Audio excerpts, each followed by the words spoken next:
Hello, everyone. We are three Black Pratt grads. I am Marc Skinner. I'm here with my good friends Kenneth Nelson and Greg Cleghorn. Today, we are going to be talking about photographs that tell a story.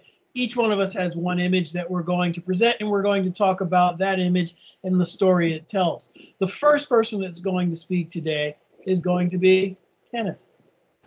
Oh my goodness. Okay, so I thought that the image was supposed to tell the story within itself and not have me say anything about the image. Well, I So, mean, I Blow it up guess and the see what story. happens. so with that, no, that's okay. That's Well, okay. I mean, it's very similar to our previous prompt where we had, what do you call it, 1,000 words worth. But this is a Okay. little different. We're putting the nails right on the head. Right? Okay. All right. So, I'm going to give you guys a minute or two just to peruse this image and to think about what it is, what story is being told here. Uh, because I mean, well, I would let's ask just, the question. Let me ask the question. Do you perceive that there is a story being told within the image? I think there is. I think all these photographs that we show have some sort of story. But I think in this particular case, the story is there's a rundown factory, warehouse, bus terminal, or something like that. There's urban blight on a sunny day. I mean, that's really what I get out of that. Okay. All right. Well, okay. This story for me is relational because it takes me back to my childhood days, and before urban exploration was urban exploration, there were childhood hideouts. And the childhood hideouts were abandoned buildings, abandoned parking lots, abandoned fenced off areas around the industrial zone neighborhood of Red Hook that I grew up in. And so anytime you saw a building that was uh, abandoned or not perceived not to have been used in a while, the neighborhood guys sort of just decided to take it over. And in the foreground, in the left-hand corner, you have a gate which has been pried open, which for me relates to the gate that I would squeeze into to enter the building and to begin to explore the insides and what was there and who was there and what was useful for me and where could I go in and explore and maybe create a hideout or hide from somebody. And again, this is when I'm about maybe 11, 12, 13. So preteen, teenager stuff. And so the growing of the grass definitely gives the illusion and the perception that things have not been upkept. And the open gate, of course, is something that says that, and of course the blight. So the graffiti gives off the illusion of that as well. And so this definitely tells the story, my story, of what a day in the life of Ken was in my early teen years and my late tween years. And so, yeah, and this would actually happen in the daytime. One story that happened was that I'll tell you a story. It's kind of weird, which was that we went to explore, and so it was a parking lot of some sort, and it had a sort of a van or sort of a sort of a van. I don't know what they call it, an elongated van where they stored their stuff and they used for office space. Well, we gained entrance into that office space, and so me and a couple of friends were just looking around and seeing what was in there, see if we could take anything. And what was interesting is that there was a guard dog underneath the desk. The surprise, though, here we are. The guard dog was under the desk, and I'm like, holy cow, are we in trouble? But the dog didn't do anything, and we just sort of stepped out and just didn't go back. So now, when you stepped out, did you step out through that window that looks like it was shut? I don't recall how we gained entrance into that van. Could have been an open door. I just don't remember. you, Uh, you've never Right. you've never been I know chased you were by in a a van. dog, have you, Mark? I'm mm, sorry, what was that? Have you ever been chased by a dog, or did you Yes, live like? actually on my way home from Pratt in the evenings from the dark room back in the 80s, I'd ride my No, I mean bicycle. when you were a kid. Well, I had packs of wild dogs in New York City chase me home.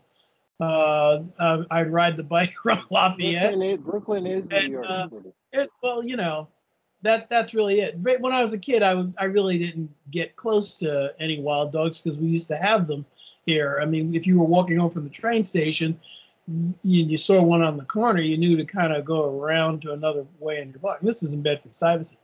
But yeah, last time I saw wild dogs and actually was chased was on my bicycle on the way home from Pratt, somewhere in the junior year. Yeah, but this was an actual guard dog, so it was kind of weird. So it wasn't a wild dog. It was supposed to be a guard dog, and this was a huge guard dog, That was the chillest guard dog on earth. Yeah, from what I remember, it was something akin to a greyhound of some sort. Huge, but anyway. Not a so Doberman? Yeah, huh? Not a Doberman? No, I don't recall. This was so long ago. I have recollections of a greyhound, and I don't know why I do. But that was cool. Thank you, Ken. You kind of brought me back because they were, when you're a little kid, tweens or whatever, you're always looking for, what's in the neighborhood and a new quote unquote, clubhouse where you and the guys could hang out, in a whole court, Yeah. So I totally relate to this image of it being storytelling. I did a couple of shots myself of like the persistence of nature, growing through these structures, despite the civilization. Nature will eventually eat that building. But yeah, the open gate. Somebody cut a hole in a fence, and you have access to a place that you wouldn't. But yep. Yeah, that was fun. Yeah. And growing up in the same place, I understand, that you did in Red Hook in the industrial area. There was like was that Cirillo Brothers or something? That mafia gas station. They had in the back where the tanker trucks would pull in, load up on gas, and then roll out. That was the oil tanker. Wasn't that the oil filling station on Smith 9th Street? No. Back, if you went straight down, is that 9th Street or Court Street? That was No, it was Smith Street and 9th Street. Right. No. Back, okay, the other side where the pool was. Yeah. Just if you kept going back to that area back there, a couple of blocks over, there was another industrial area where they had a fuel depot where they loaded the trucks that would go and refuel the gas stations. And it was like a big open area. There were fences, but they were always open. And they were like a pack of, I don't know if I guess they were guard dogs, because they always stayed right there. And we'd ride our bikes through just to see what was going on. And these dogs would come tearing around the corner or fence and come after us. In Brooklyn, you get chased by dogs. In California, you find an alien and you fly over so the dogs don't get you. We never had any aliens in Brooklyn. I think somebody ate them or dogs ate them or something. Yeah, I'll close up with the final notation. This building has been demolished. Oh. This photograph is this photograph is from 2019. I did a Google on this, Google Maps, and the whole block has been demolished. Wow. So this building is where exactly was this? This is in East Williamsburg. Williamsburg. Oh, okay. East Williamsburg. Yeah. All right. So this is around I'm sorry, Morgan Avenue on the L train. Okay. All right. Williamsburg is going through a lot of changes. It's a whole nother world over there. Yeah. So that's what I got. But the changes there took time. It took about 20, 30 years. There was a lot of change about 30 years ago, and then it slowly changed again after that. Yeah, well, this area is still industrialized, but this block is right across the street from the entrance to the L train, so I could see this whole block being renovated to apartment buildings because it's right across the street from the L train, so I could see this happening. Okay, that's all I got, guys. All right, so the next photo is going to be one of mine. And Ken, would you do the honors, please?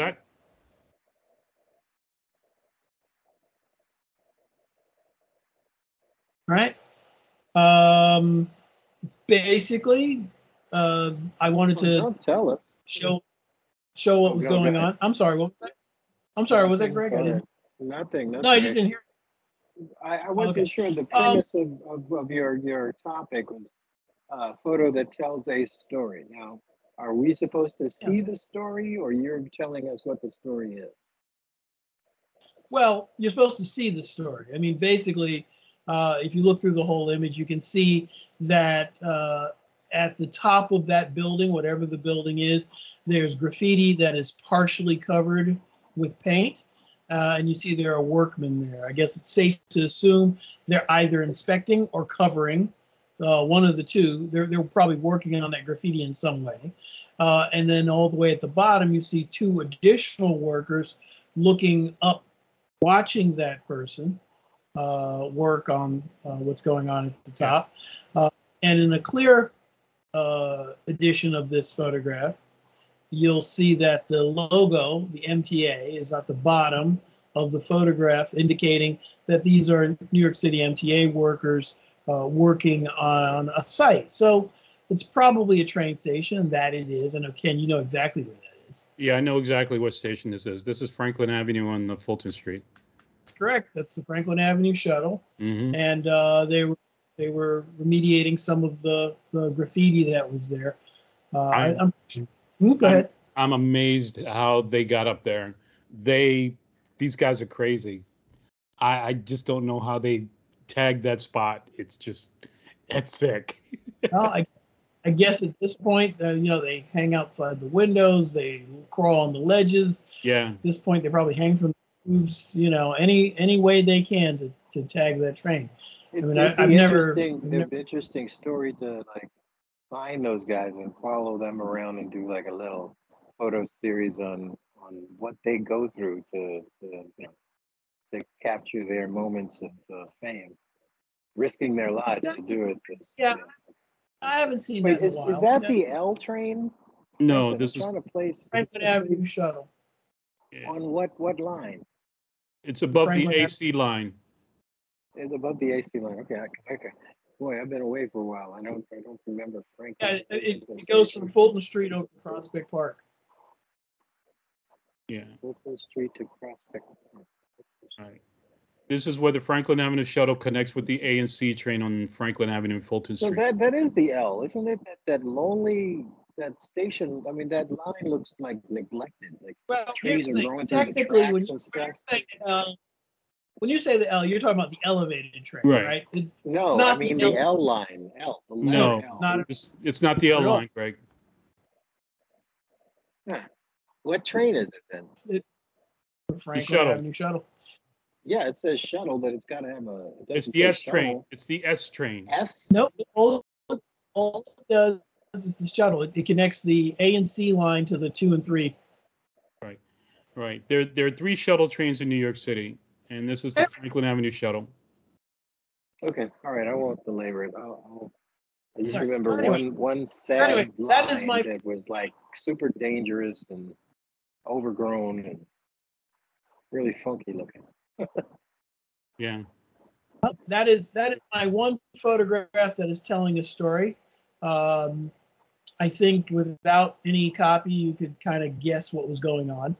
And that's really kind of what I was getting at. The idea that not only is it compositionally artistic, but at the same time, it's very comprehensive in terms of telling a story. And, it's germane to, and it's meaning it's understandable. You can look at that. You don't have to be an art school grad to understand that there are workmen on the ground and there are workmen in a cherry picker, and that's graffiti and it's partially covered. It's very understandable. You don't have to be very much versed in art to understand it. So it tells the story very well, and it's graphically pleasing, and it does all the requirements that one needs to have a successful photograph that tells a story without a lot of words. What do you mean by graphically pleasing? I'm sorry. What do you Well, mean I mean, it's graphically? compositionally nice. Compositionally When I say graphically, nice? yeah. Yeah, I think it's I think it's quite graphical. I think there's connections in the orange from the bottom to the top. I think yeah, there's that connection that brings me around from the upper left-hand side. Right. I think the negative Two of the space in the middle of the right-hand side is a lot, so right, the lines of the cherry. sort of speaks of a It's not bleakness. just one line. I mean, is this an image A lot that of anybody parallels. that didn't live in the city would understand? Oh, sure. I mean, they would understand that they would probably see it as a building and not necessarily see it as a train station. But they would still understand that what's actually happening here is group of someone's are working on graffiti. Workmen are working on graffiti. They may not know where. I can't really tell what the guy in the cherry picker is doing. No, but what I'm saying is with the amount of paint that's covered, you can kind of guess that there's the guy in the cherry picker have like a paintbrush or a spray or a power blaster? No, or something? No, I can't see it on my screen, but I'm looking at it. Because it looks like it could be like I said in the beginning. It looks like it could be like a right. And what I'm saying, I don't know about rescue. I think with the two workers there, one would probably presume that it's either inspection or paint. I mean, the fact that the paint covers only a certain amount, that kind of gives it away. Yeah, but see, there you go. You said presumptuous, presume. How can you presume what a viewer is going to see? But never mind. Well, I think that's the basis of all advertising, and quite a bit of editorial work is as you lead the viewer to certain areas of a photograph, you can presume what they're going to see. I mean, or read into it. That's part of the job. Got it. Is to communicate specific messages. In any event, that's really it. And I think that it is time for Greg's photo that tells a story. Photos that tell a story. Hey, Hogwarts. Okay. Well, you said one image, but you know, there's so much going on today. But that's kind of a normal thing. There's always things going on, and this guy, he was houseless, and I just followed him for like 5, 10, 15 minutes as he went through this station hub, and it just fascinated me. I'm not exactly what story. I wanted to talk to him so bad, but he was just babbling. There was a what do they call that when you just randomly saying words? It was the weirdest thing. And he was carrying the flag, and he was damn near barefoot. Those sandals were falling off of his feet, and he was in this corridor, and I just could not make heads or tails of it, And I'm like, in a way, I was saying to him, do you guys want me to say the story I was getting out of this image, or that circumstance, Sure. or would you guys? I would really like to hear what you guys say first. Seeing it first. Go ahead. And since you said it was just one image, flip it to the other image, Ken, real quick. Yeah, that one. I've always had the challenge with black and white and color, and which one is more effective, or and whether it leads the viewer. Of course it does. But go ahead, have at it, fellas. What do you guys see? What story do you see? Well, the first thing that comes to mind is without reading first thing I think of when I see someone holding an American flag in that position, I think of a veteran. All right, and then I begin to look at what's surrounding him and how he is, and based on what he's doing, and he's got a can in his hand, and I'm going to assume that the can looks to be a can of beer, in some way. Yeah. So I start to make a story about this is probably someone who is either homeless or without a place to stay, and is in need of help or a hand up to get him out of whatever situation he's in. But he's got this amazing dedication to America in some way. So I would figure that in some way he's a veteran. Okay. Mark, what do you say? That should be interesting. I think that the color version of this, I think it holds up a little bit better than the black and white for me because of who I am. What up? I think it holds visual interest more. And I think one of the reasons why, but here's the thing, it holds more visual interest because it's reminiscent of the quality of light that was in the Capitol when January 6th happened, and a lot of that crowd stormed into the Capitol. The carrying of the American flag, the bandana, the backpack, a lot of the people who were there had little bits and pieces of all of that. So this person looks a little bit like an amalgam of some of the protesters, yet there are very few other people in this particular corridor. So between his attire and the quality of light, and the fact that it's a corridor, it's architecturally very similar, I find it a little bit disturbing. Now, if I had not seen any of the January 6th events prior to that, I would say, well, this is an interesting photograph, but I would have preferred to see his face, not to see him walking away. I think the fact that he's carrying a can of some sort of beverage, or maybe it's a can with coins, I don't know, but he's carrying something in his hand and a flag. I kind of want to get a more of a sense of the eyes of this person, because I think the real story is more about who this person is and why he's dressed this way, rather than and walking in this space, rather than the fact that he's there and he's walking away from it. I think that the bit of light that you have going through the stars, that's extraordinarily wonderful photographic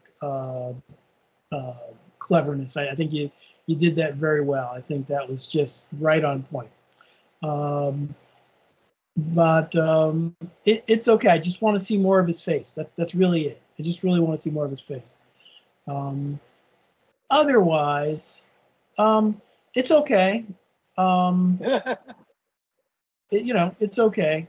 I find myself more fascinated by the quality of the ceiling and the fact that it looks like it's lacquered with paint, and all the reflections from the electronic billboards, and all of that, more so than the character, because the character is in shadows and facing away. The leading lines lead right to him, so. Mm-hmm. Yeah, right. But there's no escaping. They lead to a person who's turned away from us. So, because I can't see who they are, what they're about, as a New Yorker, I just see somebody in another outfit, and it's difficult to have that much interest past what it reminds me of, without seeing the person. Yeah. Right, but I think we allude to something, because I allude to something even without seeing his face. Within I make up my final own story about what it is and who he is. It may not be factual. It may not be what actually is happening, but I do come up with a story about him absent of seeing his face. Yeah, well, like I said, for me, it's so reminiscent in terms of the corridor and his attire, the quality of light of the photographs I've seen on January 6th, that I find it's difficult to see this particular photograph as much more engaging than. I think it's better in color, believe it or not, than black and white. But that's it. I don't think the garbage can needs to be there. I mean, say again? Maybe say again. I don't think the garbage was intentional. The garbage can was intentional. Okay. What about the garbage can now? I don't think it needs to be there, but that's an artistic tonight. Why do I not believe that the garbage can needs to be there? If you go back to the color image, because I can see much more detail and more about what's going on in the garbage can than either the people on the left or the person in the center. I find that my eye, reading from left to right, it stops really at his face where the light is, but because I can't read any more than his nose and his beard and his bandana, I see the flag, and then I go directly to the garbage can, and I find myself saying, well, why is the garbage can there? So if it was intentional, can you please tell me why the garbage can is there? Oh, I think it's self-explanatory. If the garbage can is there, he's walking away from that direction. Thank you. So I'm figuring that he was actually looking in the garbage can for something. It could be because he picked out the can that he's holding from the garbage can itself. So you can make that assumption. I wouldn't have presumed he was looking in the garbage can at all. I would assume that. Really? And it's trash. Well, it's got it's a high-tech trash can. It's not just your regular trash can. There's more love put into that trash can than into him. The only thing, go ahead. The only thing that I wish, if I could have made this picture any differently, is if the flag was upside down and it was just saying America in distress. That's the only thing that I was. But I feel that what I was shooting is that it is distress. This whole image is distress. And yes, the allusion to January 6th and the polished corridors of power. And this guy is in need, and he's medicating himself and he's disheveled, but there's still light coming through the flag. Yes, that was intentional too, capturing that. Honestly, I can't tell if that's a can of water or if it's or if it's medication, as you say, something else. I can't tell that because I can't read the label.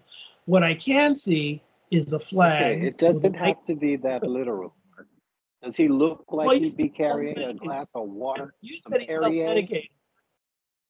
I mean, I don't know. Beer is self-medicating. I think it's called death water or liquid death. I think it's called. It's water, liquid death. Beer? My point is that I don't know what's in that can. It doesn't say what type of beverage it is, so I don't know what's in there. You're telling me take a look at him, Mark. Do you think he would be drinking like Perrier or he does some Dom Perignon? It looks like he passed based on where his stride is. It doesn't look like he went into the garbage can. It looks like maybe he passed. That's irrelevant whether he went into the garbage can or not. You guys were talking about how he dug into the garbage can. In Ken's assessment, he believed that he probably got the can out of the trash. Right, and you said exactly. That's a fair assessment. Looking at him, he's houseless, he's disheveled. He's definitely not heading home from work looking like that, or heading to work for that. Okay. So I feel that's more of a fairer assessment that, if you were coming to it blind and not knowing the story, that, from I won't say common experience, but a city person's experience, a homeless guy, he probably might have dug that out of the trash. And the trash can being left in the shot intentionally, I could have cropped that out very easily. Well, it changed the image. Did he dig that out of the garbage? I don't think it matters, Mark. I want to ask Greg because he took the photograph and we're talking about yes, he did. There. You saw that he did? You saw him do that? No, I got somebody to take this picture for me. Okay, no, because he doesn't seem to be walking away from the garbage can as much as he's Where is walking. he? Yes, actually, he just left his Tesla and walked through, tipped all of the red caps. Right. His security detail is just off screen, and he was just blessing everybody with $100 bills. He's heading to those people over there on the left to give them $100 bill. Okay. Well, all right. So the question is, the answer is you did see this. You did see this gentleman digging through the trash. Your point is what, Mark? Look at the photograph.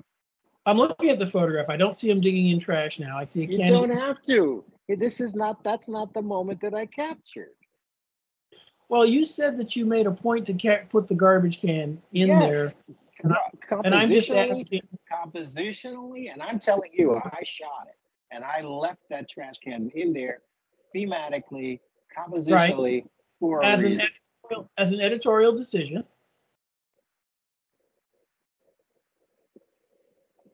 And I'm wondering if it's a factual editorial decision, or is that something that you're... Okay, ask me what time of day I shot it. That's very important, whether I shot it in the morning or in the afternoon. Ask me that one. Well, I wanted to know what happened in your What difference does it make, Mark? Well, there's the thing then. I mean, it's sort of like when are you going to throw the broken baby doll down in the photograph and take it to... Mark, this is not the Vietnam War. Okay. I photographed the man with a can in his hand, shuffling across a corridor. Okay. Did you also happen to notice, you're worried about seeing his face and his eyes. Did you happen to notice that the corridor is going north and south and he's going east and west? Did that ever play into your... No, it's not on the, it's not in the image that I can see. It's right in front of you. What direction is the corridor going that's giving you leading lines that lead to him? Did you go to Pratt, really? Did you go to art school? Really? Did you really go to Pratt? Or you're making that up? So let me get this straight. You've now decided that you're going to insult me because I asked you if there's an authenticity to the statement you made.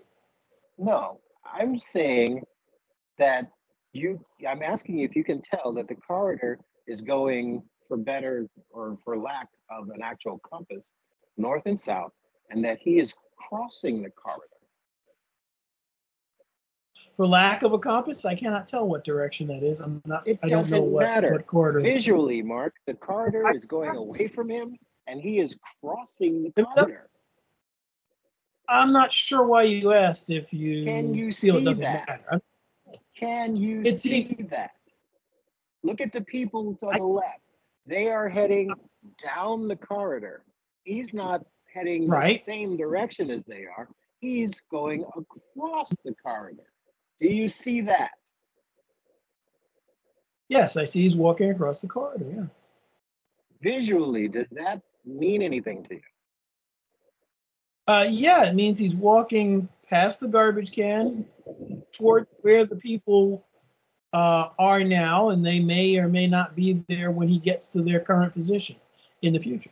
That's all I see. Yeah, I think one can see that as a metaphor. Okay.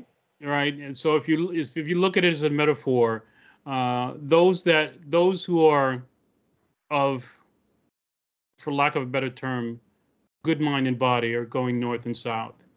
Those who are not within good mind and body are in a different trajectory, and so that in itself is a story. They are not going in the same direction, so it's a metaphor. Okay. I could see that. Do you know if you have any idea how long it took to wait for him to go in a direction that would be visually and thematically what I wanted to say and capture? That's why I was with him for like 15 minutes, sharking him like a predator, because there was something I wanted to say with him. And the garbage can? And what? Yes. And it was, okay. Look, the garbage can is dark. He's dark. The people on the left are dark. The corridor is bright. The flag has brightness in it. It has a light shining through it. Oh yeah, I thought that was fantastic. The one light. That's great, Mark. Thank you. You're welcome. I mean, I did compliment you, so I thought that was really good.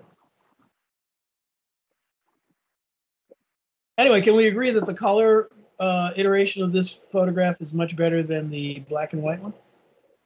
No. You like the black and white one better, Ken? I like them both. I can't decide. I like them both. I don't see a difference between them two. They both say something different. Yeah, I mean, yeah, I think image with the black and white, I think the darkness of all of the main subjects, I think it loses something. I think the fact that the colors, that brightness is a little more interesting in the color. Yeah, now, well, right. I mean, all black and white. I'm sorry. You could say the same thing about all black. I think you need to find a way to lighten up the corridor. It doesn't read the same. It reads very flatly. It reads very flat. In black and white. Well, that's what. Well, I won't say that's what black and white does, but there's also the. I mean, you cannot have leading lines. For me, okay, I can't talk for you. I'm not even going to try ever. But for me, you cannot have leading lines and it not say depth. To me, sure. I think, in my understanding or my humble opinion, that they just say something different. Black and white, you could. I'll evoke the name of the great and powerful Ansel Adams. His black and white work is wonderful, but his color work seems ordinary. So it's like 6 of 1, half a dozen. Because it's like it depends on. Well, I mean, I guess what you're saying somehow is that the black and white image of yours there's correlation between the black and white image here and that of Ansel's rendering. Is that what you're saying? No, that's not what I'm saying at all. I'm just saying, like Ken said, they just say something different. Color is color, black and white is black and white. I will say this: color is more powerful. Sometimes black and white is more powerful, depending on how it's used. And visually, to the eye, it depends on what it's saying. Black and white is a different language than color. That is true. I mean, you can choose and say, "Oh, I personally like the color." Fine, that's good for you.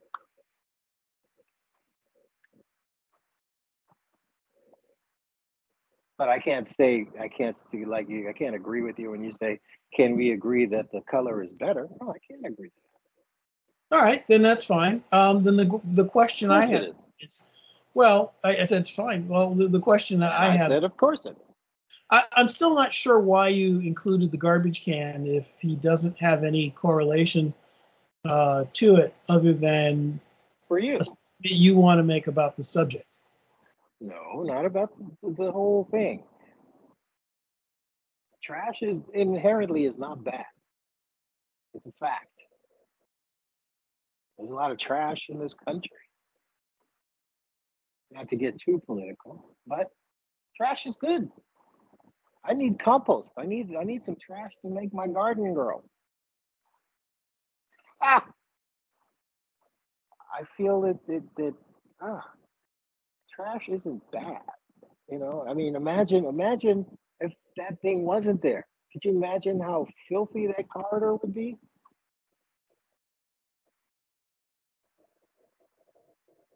Mm-hmm. I think it's very important that thing is there. And not to make just a surface assessment visual, oh, there's a trash can. Everything's surface. No, Visual imagery is so powerful on so many levels because it allows you, the viewer, maybe not you, the viewer, but the viewer, to go in and see their own story.